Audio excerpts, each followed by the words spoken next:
Max was an adventurous boy who loved exploring the forest behind his house. One afternoon, as the sun shimmered through the leaves, he stumbled upon something unusual, a marble shimmering in all the colors of the rainbow. Curiously, Max picked it up. As soon as he held the marble in his hand, it began to glow. At first, it was a soft light, but it quickly grew brighter until it enveloped everything around him. "What is this?" Max whispered, but he didn't have time to think. The light became so intense that he had to close his eyes. Suddenly, he felt the ground vanish beneath his feet. A swirling sensation filled his body, as if he were being pulled through a vortex of light. When the glow faded, Max found himself in a completely different world, one that seemed to sparkle as if made of emeralds. Max couldn't believe his eyes when he saw a group of turtles in front of him. But these weren't ordinary turtles. They wore glittering capes and small hats that looked like wizard hats. Their shells were adorned with golden patterns that sparkled mysteriously. One of the turtles stepped forward and spoke in a deep, solemn voice. "Our hero has finally arrived." But Max didn't understand a word. Before he could respond, another turtle approached him with a bag of shimmering powder and blew a handful of it right into his face. "Hey," Max coughed, "what's that supposed to be?" But then something strange happened. The turtle's words, which had sounded like gibberish before, suddenly became clear and understandable in his mind. "Our hero is finally here," the turtle exclaimed again, now in perfect English. Max rubbed his eyes and looked at the turtles. "What? What do you mean by hero?" he asked. An older turtle, whose beard was so long it nearly touched the ground, stepped forward. He wore a hat with a small star on top. "I am Master Chelonius, the eldest of the wizard turtles. For years, we have been locked in a fierce battle against the meerkats, a once peaceful race now ruled by the dark wizard Manfred." Max blinked. "You're at war? With meerkats? That sounds strange." A smaller, cheeky-looking turtle chuckled.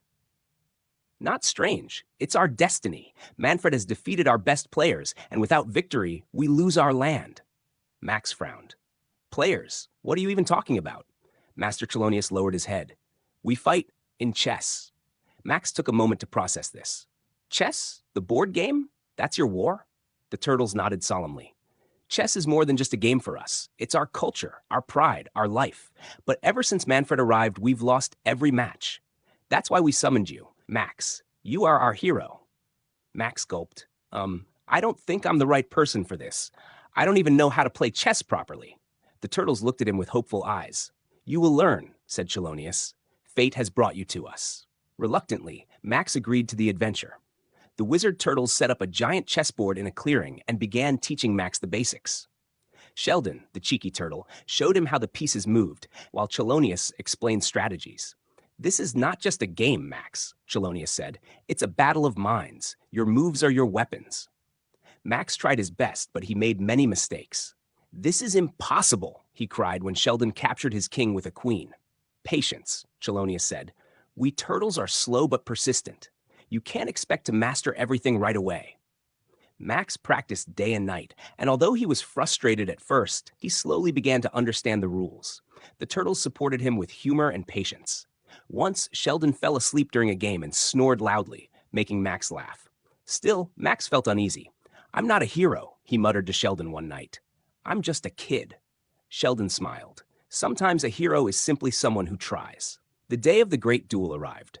Max stood on a gigantic chessboard made of glowing stones. On the other side waited Manfred von Erdmont, a meerkat in a dark cloak whose eyes sparkled with arrogance.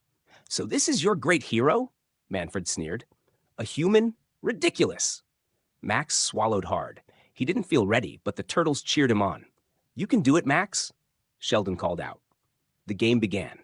Manfred was quick and calculated every move carefully. Max fought as best he could, but it seemed like Manfred could predict every move he made. "You're weak," the dark wizard taunted. Max felt tears welling up in his eyes, but then he remembered Chelonius's words. "Don't overthink. Sometimes the simplest move is the strongest." With a bold step, Max moved a pawn straight into the center. Manfred stared at the board. That's impossible," he cried. "Checkmate!" The turtles erupted in cheers. "You did it, Max. You're our hero." But Max wasn't satisfied. He turned to Manfred. "Why are we fighting in the first place? Can't we just live in peace?" Manfred looked surprised. "Peace? Why would I make peace with these turtles? They've never respected me." Max crossed his arms. Maybe because you never gave them a chance. What if we use the chessboard as a symbol of friendship instead of war?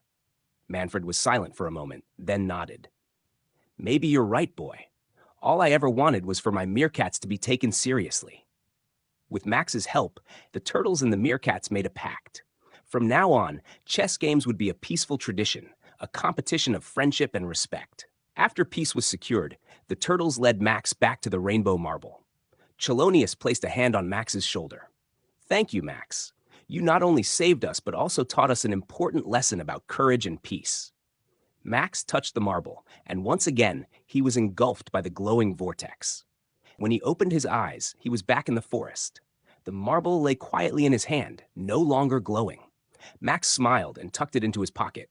Maybe I am a hero after all, he murmured before heading home.